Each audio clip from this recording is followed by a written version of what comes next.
तो बेटा हम लोग बात कर रहे थे केमिकल इक्विलिब्रियम की। और केमिकल इक्विलिब्रियम का ये मेरा छठा लेक्चर है।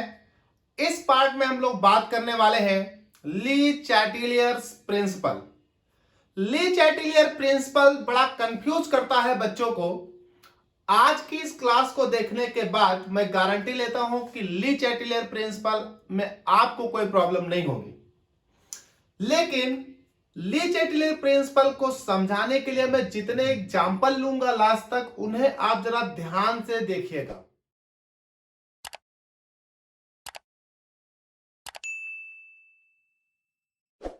चलिए, ली चैटिलियर प्रिंसिपल में फटाक से एक बात आप सुन लीजिए और बहुत सारे एग्जाम्पल कराऊंगा जो आपको बिल्कुल क्लियर कर देंगे। ली चैटिलियर प्रिंसिपल क्या कहता था? ली चैटिलियर प्रिंसिपल कहता था कि किसी भी रिवर्सिबल रिएक्शन में अगर आप टेम्परेचर, कंसंट्रेशन या प्रेशर में कोई चेंज करते हैं तो आपके द्वारा किया गया चेंज उस इक्विलिब्रियम में, उस इक्विलिब्रिया को उस डायरेक्शन में शिफ्ट कर देगा जिस डायरेक्शन में आपके द्वारा किया गया चेंज न्यूट्रलाइज हो जाए। मतलब अगर आप किसी भी केमिकल रिएक्शन के इक्विलिब्रियम पर कोई चेंज अप्लाई करते हैं तो इक्विलिब्रिया अपने आप को उस दिशा में ले जाएगा जिस दिशा में आपके द्वारा किया गया चेंज न्यूट्रलाइज हो जाए। और यही अच्छी बात है क्योंकि हम उस इक्विलिब्रियम पर चेंज ही ऐसा करेंगे कि वो हमारे चेंज को न्यूट्रलाइज करने के लिए उस दिशा में जाए जिस दिशा में हम चाहते हैं। मतलब सर, जैसे मान लीजिए हम चाहते हैं कि कोई बंदा है, रमेश है, वो काम करे जो हम चाहते हैं, लेकिन हम कह देंगे तो वो नहीं करेंगे वो काम। तो हम ऐसी सरकमटेंसेस क्रिएट करेंगे कि उन सरकमटेंसेस के अनुसार रमेश वही काम करे जो हम चाहते हैं और हमारा फायदा हो। तो केमिकल इक्विलिब्रियम में, ली चैटिलियर प्रिंसिपल में हम यही सीखेंगे कि किसी भी केमिकल रिएक्शन के इक्विलिब्रियम पर हम ऐसा क्या चेंज करें कि इक्विलिब्रिया हमारे द्वारा किए गए चेंज को न्यूट्रलाइज करने के लिए उस डायरेक्शन में चली जाए जिस डायरेक्शन में हम चाहते हैं, जिस डायरेक्शन में हमारा प्रोडक्ट बन रहा है। तो बेटा हम इक्विलिब्रियम के ऊपर अपने चेंज को इस तरह से अप्लाई करेंगे कि हमारा चेंज इक्विलिब्रियम न्यूट्रलाइज करे और न्यूट्रलाइज करने के चक्कर में वो उस डायरेक्शन में चली जाए जिधर हम चाहते हैं और हम वो चेंज करते रहेंगे। मेरा चेंज न्यूट्रलाइज करने के लिए इक्विलिब्रियम उस डायरेक्शन में जाती रहेगी जिस डायरेक्शन में हम चाहते हैं और हमारा काम हो जाएगा, प्रोडक्ट बन जाएगा। तो ली चैटिलियर प्रिंसिपल क्या होता है प्रॉपरली तो डिफाइन कर दिया है यहां पर। मैं एक बार आपको फिर से डिफाइन कर देता हूं, फिर बहुत सारे इफेक्ट आपको इंपोज करके दिखाता हूं, बहुत सारे रिएक्शन पर आपके सारे कॉन्सेप्ट क्लियर हो जाएंगे। देखिए, ली चैटिलियर प्रिंसिपल 1884 में ली चैटिलियर ने दिया था क्या समझाने के लिए? Effect of concentration, temperature and pressure को प्रिडिक्ट करने के लिए दिया था। ली चैटिलियर ने एक प्रिंसिपल कहलाता है ली चैटिलियर प्रिंसिपल। क्या कहलाता है? If a system is in equilibrium, is subjected to the change of concentration, temperature and pressure, the equilibrium shift in the direction that tends to undo the effect of the change, मतलब neutralize the effect of the change imposed। अगर किसी भी chemical reaction पर जो कि equilibrium पर है, अगर उस केमिकल रिएक्शन पे आप कोई भी चेंज इंपोज करोगे तो इक्विलिब्रिया आपके द्वारा इंपोज किए गए चेंज को न्यूट्रलाइज करने के लिए उस डायरेक्शन में चली जाएगी जिस डायरेक्शन में आपके द्वारा किया गया चेंज न्यूट्रलाइज हो जाए। और यही मैं भी कह रहा हूं कि आप ऐसा चेंज ही करो कि आपके चेंज को न्यूट्रलाइज करने के लिए इक्विलिब्रियम उस दिशा में जाए जिस दिशा में आप चाहते हो, आपको प्रोडक्ट मिलेगा। चलिए, चेंज कितने तरह से कर सकते हैं? 3 तरह से। Effect of concentration, effect of temperature, effect of pressure. एक एग्जांपल लेते हैं और हम आपको चेंज समझाते हैं। जैसे मानिए हम एक एग्जांपल ले रहे हैं, हमारी एक रिएक्शन है A प्लस B और हम बना रहे हैं प्रोडक्ट AB और इस रिएक्शन में ये हमारे पास कुछ एनर्जी भी निकल रही। तो ये मेरे पास एक रिएक्शन है, हमें प्रोडक्ट क्या चाहिए, हमें इस रिएक्शन में जाहिर सी बात है अगर ए और बी को हमने लिया है तो हमें ए बी बनाना होगा, लेकिन रिएक्शन है रिवर्सिबल, ए बी बनता है और फिर वापस ए और बी में टूट जाता है। तो अगर हम चाहें कि ए बी ज्यादा से ज्यादा बने और ये इसमें ना टूटे, मतलब हमें प्रोडक्ट प्राप्त हो, तो हम इसके इक्विलिब्रियम पर ली चैटेलियर प्रिंसिपल अप्लाई करें। ली चैटेलियर प्रिंसिपल हमें समझाता है कि इस इक्विलिब्रियम को कैसे अपनी तरफ शिफ्ट कराया जा सकता है। ठीक भाई, तो एक एक प्रभाव हम इस पर पढ़ते हैं। पहला हम पढ़ेंगे इफेक्ट ऑफ कंसंट्रेशन। देखिए ये रिएक्शन है, इसमें ये बेटा मेरे पास है a plus B gives to A B. Concentration के दौरान जरा गौर करिएगा, हम इस इक्वेशन को देखें तो ये इक्वेशन इक्विलिब्रियम पर है, और जब कोई इक्वेशन इक्विलिब्रियम पर हो तो concentration of the reactant equals to concentration of product होता है। मतलब अब यहां से यहां कुछ चेंज नहीं होगा, यहां से यहां कुछ चेंज नहीं होगा। क्यों? क्योंकि जितना चेंज यहां से यहां होता है उतना यहां हो जाता है, बराबर हो जाता है। तो हम एक काम करते हैं, हम इस इक्विलिब्रियम पर ए और बी की कंसंट्रेशन इंक्रीज करते हैं। जैसे ही हम ए और बी की कंसंट्रेशन को इंक्रीज करेंगे, हम यानी इस रिएक्शन में और ए और बी मिलाओ, तो जैसे ही हम ए और बी की कंसंट्रेशन को इंक्रीज करेंगे, यहां इसकी कंसंट्रेशन बढ़ेगी। और आप जानते हो कि जो भी चेंज आप करोगे इक्विलिब्रिया उसको न्यूट्रलाइज करने की कोशिश करेगा, यानी इक्विलिब्रिया चाहेगा कि कंसंट्रेशन बराबर रहे, आप इसको बढ़ाए जा रहे हो, तो इक्विलिब्रिया आपके बढ़ाई गई कंसंट्रेशन को न्यूट्रलाइज करने की कोशिश करेगा। और इक्विलिब्रिया आपकी बढ़ाई गई कंसंट्रेशन को न्यूट्रलाइज करने की जब कोशिश करेगा, तो इक्विलिब्रिया कंसंट्रेशन को न्यूट्रलाइज तभी कर सकता है जब इक्विलिब्रिया ए प्लस बी को ज्यादा से ज्यादा इस्तेमाल करके किसमें कन्वर्ट करे, ए बी में कन्वर्ट करे। तो जैसे ही आप इक्विलिब्रियम पर ए और बी की कंसंट्रेशन को बढ़ाते हो, इक्विलिब्रिया अपने आप को क्या करेगा कि ए और बी का ज्यादा इस्तेमाल करने लगेगा, और ज्यादा इस्तेमाल करके आपकी बढ़ाई गई कंसंट्रेशन को न्यूट्रलाइज करने की कोशिश करेगा, और वो तुरंत ए और बी को ए बी में परिवर्तित करने लगेगा, और ज्यादा से ज्यादा ए बी परिवर्तित होने लगेगी, यानी रेट ऑफ फॉरवर्ड रिएक्शन तुरंत इंक्रीज हो जाएंगे, और बदले में rate of backward reaction decrease हो जाएंगे। और भैया यही तो हम चाहते थे कि rate of forward reaction increase हो जाए, जिससे हमारा प्रोडक्ट ज्यादा से ज्यादा बने।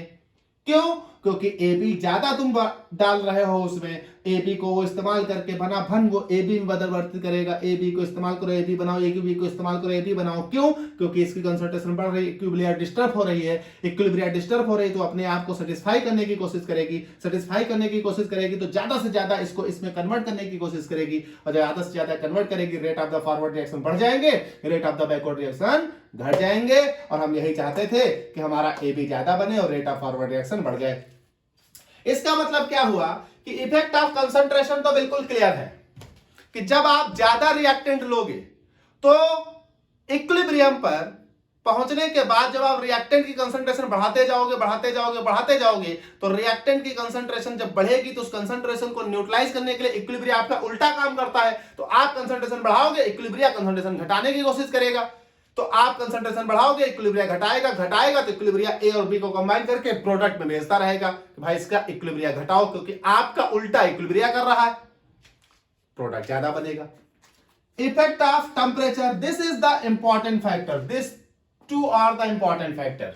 देखिए सबसे पहली बात आपको यह समझनी होगी कि टेम्परेचर का इफेक्ट किसी भी रिएक्शन पर तभी पड़ेगा जब वो रिएक्शन एंडोथर्मिक या एक्सोथर्मिक हो। अगर वो रिएक्शन एंडोथर्मिक या एक्सोथर्मिक है तभी टेम्परेचर का प्रभाव पड़ेगा। अगर रिएक्शन में हीट इवॉल्व या एब्जॉर्ब नहीं हो रही तो उस रिएक्शन पर टेम्परेचर का प्रभाव नहीं पड़ेगा। बहुत इंपॉर्टेंट बात है, याद रखिएगा। यानी इफेक्ट ऑफ टेम्परेचर किसी भी रिएक्शन पर तभी काम करेगा जब उस रिएक्शन में या तो हीट एब्जॉर्ब हो रही हो या हीट रिलीज हो रही हो। अगर उस रिएक्शन में हीट एब्जॉर्ब या रिलीज कुछ भी नहीं हो रही तो वहां पर इफेक्ट ऑफ टेम्परेचर काम नहीं करेगा। चलिए हमारे इस केस में देख रहे हो एनर्जी निकल रही है। देखिए जब भी कोई रिवर्सिबल रिएक्शन होती है तो याद रखिएगा उसमें दो रिएक्शन होती है, एक होती है फॉरवर्ड और एक होती है बैकवर्ड। तो इसको दो हिस्सों में स्प्लिट करो। जैसे ही दो हिस्सों में स्प्लिट करोगे तो एक बनेगी A plus B gives to AB, और इसमें एनर्जी क्या हो रही है, रिलीज हो रही है, और दूसरी उधर से आएगी। तो ये हो गई पहली रिएक्शन, और दूसरी रिएक्शन क्या हो जाएगी, AB plus energy gives to A plus B. आप क्या चाहते हो भाई, हम तो ए बी चाहते हैं, क्योंकि अगर हम ए बी ना चाहते तो हम ए और बी की रिएक्शन कराते नहीं, हम ए बी की रिएक्शन करा के ए बी चाहते हैं, ए बी बने। लेकिन ये उल्टा हमारा खेल बिगाड़ रही है, कौन सी ये, तो देखिए आपकी फॉरवर्ड वाली है एक्सोथर्मिक, आपकी फॉरवर्ड वाली है एक्सोथर्मिक, मतलब एनर्जी निकल रही है। उल्टा वाली रिएक्शन है एंडोथर्मिक, एंडोथर्मिक। ये बिल्कुल श्योर है, अगर आपकी एक्सोथर्मिक होगी फॉरवर्ड तो ऑफ कोर्स बैकवर्ड क्या होगी, एंडोथर्मिक होगी। तो ये देखिए फॉरवर्ड जो है वो है एक्सोथर्मिक, मैं इसे आरएफ से रिप्रेजेंट करता हूं, रेट ऑफ फॉरवर्ड, और इसे आरबी रेट ऑफ बैकवर्ड। तो फॉरवर्ड है एंडोथर्मिक एक्सोथर्मिक और बैकवर्ड है एंडोथर्मिक। अब समझिएगा इसमें टेम्परेचर का प्रभाव पड़ेगा कि नहीं पड़ेगा, बिल्कुल पड़ेगा, क्योंकि टेम्परेचर का प्रभाव हर उस रिएक्शन में पड़ेगा जिसमें एनर्जी निकल रही हो या लग रही हो। अगर एनर्जी का चेंज नहीं हो रहा तो टेम्परेचर का प्रभाव नहीं पड़ेगा। अब इसमें टेम्परेचर का प्रभाव कैसे पड़ेगा जरा इसको समझें। अगर इस रिएक्शन में आप टेम्परेचर को इंक्रीज करो, अगर आप रिएक्शन में टेम्परेचर को पहले देखो इंक्रीज करो तो देखो क्या हो रहा है। अगर आप रिएक्शन में टेम्परेचर को इंक्रीज करोगे तो आप रिएक्शन को हीट दोगे, तो जब आप रिएक्शन को हीट दोगे तो हमने कहा कि इक्विलिब्रियम आपके उल्टा काम करेगा। अगर आप रिएक्शन को हीट दोगे तो इक्विलिब्रियम आपकी हीट को न्यूट्रलाइज करने की कोशिश करेगा, और हीट को न्यूट्रलाइज करने की कोशिश करेगा मतलब इक्विलिब्रियम उस दिशा में जाएगा जहां हीट इस्तेमाल हो। अब जरा गौर करिए, आपकी इस वाली रिएक्शन में हीट इस्तेमाल हो रही है कि इस वाली में, ऑफ कोर्स एंडोथर्मिक में हीट इस्तेमाल हो रही है। तो अगर आपने टेम्परेचर बढ़ाया तो इसका मतलब एंडोथर्मिक रिएक्शन बढ़ेगी, क्योंकि आपकी बढ़ी हुई हीट को रिएक्शन इस्तेमाल करेगी तो आपका ए बी टूटेगा। इसका मतलब अगर आप रिएक्शन बढ़ाते हैं तो जब आप रिएक्शन में टेम्परेचर बढ़ाओगे हमेशा एंडोथर्मिक रिएक्शन के रेट क्या होंगे, बढ़ेंगे। और यही समझिए अगर आप इस रिएक्शन में टेम्परेचर घटाओ, डिक्रीज करो, अगर आप इस रिएक्शन में टेम्परेचर डिक्रीज करिए तो टेम्परेचर अगर आप डिक्रीज करोगे, घटाओगे, तो इक्विलिब्रियम आपका उल्टा काम करेगा। मतलब आप टेम्परेचर घटा रहे हो तो इक्विलिब्रियम बढ़ाने की कोशिश करेगा, क्योंकि उल्टा काम करता है। तो आप अगर टेम्परेचर घटाओगे तो इक्विलिब्रियम अपने आप को उस दिशा में ले जाएगा जहां एनर्जी निकले। तो बेटा इस वाले में एनर्जी निकल रही है, इस वाले में, यानी इक्विलिब्रियम इस दिशा में शिफ्ट होगा एनर्जी निकलने वाले में। इसका मतलब अगर टेम्परेचर घटाओगे तो इक्विलिब्रियम एक्सोथर्मिक डायरेक्शन में शिफ्ट होगा, यानी एक्सोथर्मिक रिएक्शन के रेट क्या होंगे, इंक्रीज होंगे। बस यही आपको फंडा समझना है। अब देखिए आप समझ रहे हो कि अगर आपने टेम्परेचर बढ़ाया तो हमेशा एंडोथर्मिक रिएक्शन के रेट बढ़ते हैं, अगर आपने टेम्परेचर घटाया तो एक्सोथर्मिक रिएक्शन के रेट बढ़ते हैं। अब आप खुद देख लो, आपकी जो रिएक्शन है उसमें आपकी रिएक्शन में आपको क्या प्राप्त करना है, आपको AB प्राप्त करना है। AB जिस दिशा में लिखा है उसी दिशा में एनर्जी, यानी आपको इस में से अगर दोनों में तोड़ा जाए तो आपको इस वाली रिएक्शन के रेट चाहिए, इस वाली के रेट चाहिए। मतलब ये कैसी है, एक्सोथर्मिक, यानी एक्सोथर्मिक रिएक्शन के रेट अगर बढ़ाने हैं तो टेम्परेचर घटाओ। इसका मतलब इफेक्ट ऑफ टेम्परेचर का सीधा फंडा है। अगर आपका प्रोडक्ट जो बन रहा है वो जिस रिएक्शन में है फॉरवर्ड में ही होगा हमेशा, तो अगर वो फॉरवर्ड रिएक्शन को देखो तो फॉरवर्ड अगर एक्सोथर्मिक है तो आपको टेम्परेचर घटाने से फायदा होगा, और फॉरवर्ड अगर एंडोथर्मिक है तो आपको टेम्परेचर बढ़ाने से फायदा होगा। तो देखिए इस रिएक्शन को दो स्टेप में तोड़ दिया, आपकी फॉरवर्ड आपकी backward, forward exothermic, backward endothermic. अगर तुम टेम्परेचर बढ़ाओगे रिएक्शन का, तो रिएक्शन आपके बढ़ाए गए टेम्परेचर को न्यूट्रलाइज करने के लिए इस वाले रिएक्शन को तेज कर देगी, एंडोथर्मिक को, और एंडोथर्मिक के रिएक्शन के रेट को तेज कर दिया तो भैया आपका नुकसान होने लगेगा, आपका प्रोडक्ट टूटने लगेगा। ये देखिए, और अगर आप टेम्परेचर घटाओगे तो रिएक्शन टेम्परेचर को घटाने के कारण घटे हुए टेम्परेचर को न्यूट्रलाइज करने के लिए अपने आप से एनर्जी जनरेट करना शुरू करेगी। जनरेट किस वाले स्टेप में हो रही? इस वाले में, यानी ये वाला स्टेप बढ़ने लगेगा, एक्सोथर्मिक रेट ऑफ रिएक्शन बढ़ जाएगी, तुरंत आपका प्रॉफिट ही प्रॉफिट, दे प्रॉफिट, ए भी प्रोडक्ट बनने लगेगा ज्यादा से ज्यादा। तो आप समझ गए कि अगर आपके रिएक्शन में का टेम्परेचर बदल रहा है, मतलब आपके रिएक्शन में एनर्जी रिलीज या एब्जॉर्ब हो रही है, तो टेम्परेचर प्रभाव डालेगा। हाँ, अगर एनर्जी रिलीज या एब्जॉर्ब भी नहीं हो रही तो टेम्परेचर का कोई प्रभाव नहीं पड़ेगा। एनर्जी रिलीज हो रही है, आपकी रिएक्शन में एनर्जी रिलीज हो रही है, मतलब एक्सोथर्मिक, टेम्परेचर घटाने से फायदा। एनर्जी एब्जॉर्ब हो रही है, टेम्परेचर बढ़ाने से फायदा। चलिए इफेक्ट ऑफ प्रेशर देखते हैं। देखिए इफेक्ट ऑफ प्रेशर में भी एक बात समझनी होगी। आपने पढ़ा है PV equals to constant, PV equals to constant, तो यहां से अगर हम देखें तो P equals to constant upon V, यानी P inversely proportional to V। Pressure का प्रभाव रिएक्शन में तभी पड़ेगा जब रिएक्शन में वॉल्यूम चेंज हो रहा हो। याद रखिएगा, किसी भी रिवर्सिबल रिएक्शन में प्रेशर का प्रभाव तभी पड़ेगा जब रिएक्शन में वॉल्यूम परिवर्तित हो रहा हो, मतलब रिएक्टेंट से प्रोडक्ट की तरफ जाने पर वॉल्यूम चेंज हो रहा हो। अगर वॉल्यूम चेंज हो रहा है तो उस रिएक्शन में प्रेशर का इफेक्ट पड़ेगा। अगर वॉल्यूम चेंज नहीं हो रहा तो प्रेशर का कोई प्रभाव नहीं पड़ेगा। ठीक भाई, कैसे जानेंगे? वॉल्यूम चेंज को प्राप्त करने के लिए आप नंबर ऑफ मोल्स देखो सीधे सीधे। जैसे ये रिएक्शन लिखी है, इसको मैं उठाता हूं, A plus B arrow A B. Reactant के नंबर ऑफ मोल्स कितने? 1 मोल ये 1 मोल ये, तो टोटल नंबर ऑफ मोल्स कितने? 2 मोल। प्रोडक्ट का नंबर ऑफ मोल्स कितना? 1 मोल। चलिए देखिए, तो नंबर ऑफ मोल्स क्या हुए? घटे। तो अगर देखो तो फॉरवर्ड रिएक्शन और बैकवर्ड रिएक्शन, तो आपको हमेशा फॉरवर्ड देखनी होती है। तो आपके लिए नंबर ऑफ मोल्स क्या हो रहे हैं? घट रहे हैं भाई। 2 मोल किसमें बदल रहे हैं? 1 मोल में। तो अगर नंबर ऑफ मोल्स घट रहे हैं तो नंबर ऑफ मोल्स घटने का मतलब है बेटा कि वॉल्यूम क्या हो रहा है? घट रहा है। Number of moles decrease, number of moles decrease मतलब वॉल्यूम डिक्रीज। और बेटा जब वॉल्यूम घटे तो प्रेशर क्या होगा? बढ़ाने से फायदा होगा। मतलब इस रिएक्शन में प्रेशर अगर बढ़ा दिया जाए, इंक्रीज कर दिया जाए, तो बेटा आप जैसे ही प्रेशर बढ़ाओगे, आपके द्वारा बढ़ाया गया प्रेशर रिएक्शन अपोज करेगा। अपोज करने के लिए वो उस दिशा में जाएगा कि आप प्रेशर बढ़ा रहे हो, तो रिएक्शन उस दिशा में जाएगा जिधर वॉल्यूम घट जाए, ताकि आपका द्वारा बढ़ाया गया प्रेशर वो न्यूट्रलाइज कर ले।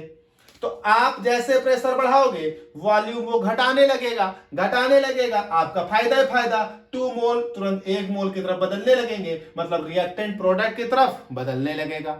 और उल्टा कर दोगे, अगर इसमें तुम प्रेशर घटा दोगे तो प्रेशर घटाओगे तो आपका उल्टा इक्विलिब्रिया करेगा।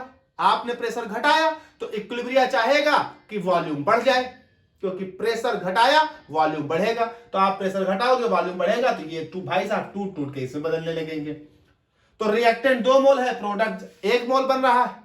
इसका मतलब रिएक्टेंट ज्यादा है, प्रोडक्ट कम, मतलब रिएक्टेंट का वॉल्यूम ज्यादा, प्रोडक्ट का वॉल्यूम कम। तो आप चाहते हो कि वॉल्यूम घटे। अगर आप चाहते हो कि वॉल्यूम घटे तो तुरंत आप प्रेशर बढ़ा दो। जैसे तुम प्रेशर बढ़ाओगे इक्विलिब्रिया आपके अनुसार अपना वॉल्यूम घटाने लगेगा, आपके प्रेशर को न्यूट्रलाइज करेगा। तो ये आप समझ रहे हैं। अगर आपको इक्विलिब्रियम पर चेंज करने हैं तो ये बातें समझनी है। मैं आपके सामने कुछ एग्जांपल लेता हूं, बहुत इंपॉर्टेंट। उन एग्जांपल्स में हम, उन केमिकल रिएक्शंस में हम ली चैटिलियर प्रिंसिपल को अप्लाई करके ज्यादा से ज्यादा अपना प्रोडक्ट बनाएंगे। तो जरा ध्यान से देखिएगा, कई सारे एग्जाम्पल मैं ले रहा हूं, बोर्ड को रफ करता हूं, फिर बात करता हूं एग्जाम्पल्स की।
चले भाई, तो हमारे पास देखे यहाँ कई सारी मैंने रिएक्शन लिख रखी हैं। इन रिएक्शंस पर हम ली चैटिलियर प्रिंसिपल यानी effect of concentration, temperature and pressure का प्रभाव देखते हैं, क्या प्रभाव पड़ेगा और हमें कैसे ज्यादा से ज्यादा प्रोडक्ट प्राप्त होगा। एक बात आप याद रखिएगा, कभी कभी रिएक्शन में वो एनर्जी डेल्टा एच के फॉर्म में लिख कर देगा और कभी कभी वो ऐसे रिएक्शन के साथ लिख कर देगा। तो अगर रिएक्शन के साथ लिख कर दे रहा है तो आप इस रिएक्शन को देखिए, सामने दिख रही है कि प्लस दिस, तो एनर्जी निकल रही है इस तरफ। लेकिन अगर इस डेल्टा एच के फॉर्म में लिखी हो तो याद रखिएगा, जब डेल्टा एच निगेटिव हो तो रिएक्शन एक्सोथर्मिक है, मतलब एनर्जी निकल रही है। अगर डेल्टा एच पॉजिटिव हो तो रिएक्शन एंडोथर्मिक है, मतलब लग रही है। ठीक भाई, चलिए, तो ये हमारे पास सामने एक केस लिखा है। यहां पर हम सबसे पहले इफेक्ट ऑफ कंसंट्रेशन देखेंगे। तो देखिए, इफेक्ट ऑफ कंसंट्रेशन में सीधा सीधा फंडा होता है, इसमें कुछ दिमाग की नहीं लगाना। इफेक्ट ऑफ कंसंट्रेशन में आपका अमोनिया तब ज्यादा बनेगा जब आप N2 की कंसंट्रेशन इंक्रीज करोगे और H2 की कंसंट्रेशन इंक्रीज करोगे। सीधा फंडा है। अगर आप ज्यादा N2 ज्यादा H2 इक्विलिब्रियम पर मिला दोगे तो इक्विलिब्रिया आपके कंसंट्रेशन को न्यूट्रलाइज करने के लिए ज्यादा से ज्यादा प्रोडक्ट बनाने लगेगी। तो कंसंट्रेशन का सीधा फंडा होता है, अगर आप ज्यादा अमोनिया ज्यादा हाइड्रोजन गैस इक्विलिब्रियम पर मिलाओगे तो ज्यादा से ज्यादा अमोनिया बनेगा। चलिए, दूसरी बात समझते हैं, इफेक्ट ऑफ टेम्परेचर। तो जरा गौर करिएगा, हमें अमोनिया बनाना है, डेल्टा एच निगेटिव, तो डेल्टा एच जब निगेटिव हो तो वो एक्सोथर्मिक प्रोसेस होती है, मतलब एनर्जी निकल रही है। इस तरफ लिखा है तो मतलब यहां प्लस ऑफ एनर्जी, इसका मतलब एनर्जी निकल रही है। जब एनर्जी निकल रही है इसका मतलब इफेक्ट ऑफ टेम्परेचर को देखने के लिए हमें क्या देखना था कि रिएक्शन कैसी है। रिएक्शन है एक्सोथर्मिक। रिएक्शन कैसी है? एक्सोथर्मिक। अगर रिएक्शन एक्सोथर्मिक है इसका मतलब एनर्जी निकल रही है। अगर आप टेम्परेचर दोगे तो वो टेम्परेचर इस्तेमाल करेगी रिएक्शन उस दिशा में जिधर एनर्जी एब्जॉर्ब हो रही हो। अगर इधर निकल रही है तो जाहिर सी बात इधर की ओर एब्जॉर्ब होगी, तो इधर की ओर एब्जॉर्ब होगी। तो अगर आप टेम्परेचर बढ़ाओगे तो अमोनिया टूटेगा। इसका मतलब आप टेम्परेचर घटाओ तो एक्सोथर्मिक प्रोसेस है, और जब एक्सोथर्मिक प्रोसेस है तो टेम्परेचर क्या होना चाहिए? डिक्रीज करना चाहिए। टेम्परेचर अगर डिक्रीज करोगे तो अमोनिया ज्यादा बनेगा। ठीक भाई, साथ ही साथ आप देखिए तीसरा, इफेक्ट ऑफ प्रेशर। तो जरा आप गौर करिए, इफेक्ट ऑफ प्रेशर। बेटा रिएक्टेंट कितने मोल गिनो? 1 और 3, 4 मोल। तो बेटा रिएक्टेंट जो है वो है 4 मोल और प्रोडक्ट कितने मोल? प्रोडक्ट है 2 मोल। तो रिएक्टेंट 4 मोल, प्रोडक्ट 2 मोल। तो देखिए रिएक्टेंट से प्रोडक्ट की ओर जाने पर नंबर ऑफ मोल्स क्या हो रहे हैं? घट रहे हैं। नंबर ऑफ मोल्स घट रहे हैं बेटा, मतलब वॉल्यूम डिक्रीज कर रहा है। और वॉल्यूम अगर डिक्रीज कर रहा है रिएक्टेंट से प्रोडक्ट की ओर जाने पर, तो वॉल्यूम घट रहा है यानी प्रोडक्ट का वॉल्यूम कम, तो अच्छी बात है, आप प्रेशर बढ़ा दो, रिएक्शन अपने आप वॉल्यूम कम करने लगेगी। तो यहां वॉल्यूम घट रहा है, दैट मींस आपके लिए फेवरेबल कंडीशन है, प्रेशर बढ़ाओ, प्रेशर इंक्रीज करो। चलिए इस वाले में देखो बेटा, अच्छा इफेक्ट ऑफ कंसंट्रेशन सब में एक ही बात है बेटा, इफेक्ट ऑफ कंसंट्रेशन में कोई दिमाग नहीं लगाना, इफेक्ट ऑफ कंसंट्रेशन में सीधा फंडा है, इंक्रीज करो क्या SO2 की कंसंट्रेशन और इंक्रीज करो क्या O2 की कंसंट्रेशन, फायदा ही फायदा है। आपको देखना होता है इफेक्ट ऑफ टेम्परेचर और इफेक्ट ऑफ प्रेशर। तो बात करते हैं इफेक्ट ऑफ टेम्परेचर और इफेक्ट ऑफ प्रेशर। चलिए आप इस रिएक्शन को देखिए, एनर्जी निकल रही है, इसका मतलब रिएक्शन कैसी है, एक्सोथर्मिक। रिएक्शन अगर एक्सोथर्मिक है तो सीधा फंडा है, रिएक्शन एक्सोथर्मिक है तो टेम्परेचर घटाइए, डिक्रीज, टेम्परेचर को घटाने से फायदा होगा, टेम्परेचर घटाइए, टेम्परेचर घटाओगे तो रिएक्शन नहीं, रिएक्शन एक्सोथर्मिक है, रिएक्शन एक्सोथर्मिक है तो टेम्परेचर मतलब एनर्जी निकल रही है तो आप टेम्परेचर घटाओ, टेम्परेचर घटाने से फायदा होगा। ठीक भाई, अब देखिए आपका प्रेशर यहां 2 मोल, 1 मोल, 3 मोल, यहां कितना 2 मोल, तो यहां रिएक्टेंट था 3 मोल, प्रोडक्ट है 2 मोल, तो ये क्या हो रहा है, घट रहा है, मतलब वॉल्यूम घट रहा है, वॉल्यूम घट रहा है तो प्रेशर बढ़ाने से फायदा होगा, प्रेशर बढ़ाओ। चलिए इधर देखिए, कंसंट्रेशन का तो सेम प्रभाव, इफेक्ट ऑफ कंसंट्रेशन, क्या करने से फायदा होगा, तो भैया N2 का अमाउंट बढ़ाने से फायदा होगा, O2 का अमाउंट बढ़ाने से फायदा होगा। दूसरी बात इफेक्ट ऑफ टेम्परेचर, भैया देखिए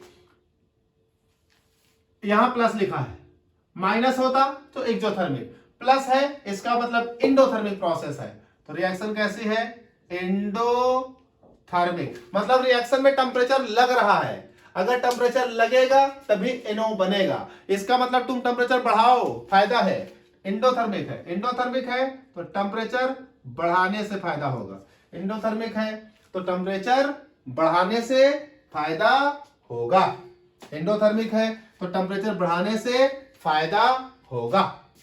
ठीक भाई, चलिए तीसरी बात इफेक्ट ऑफ प्रेशर,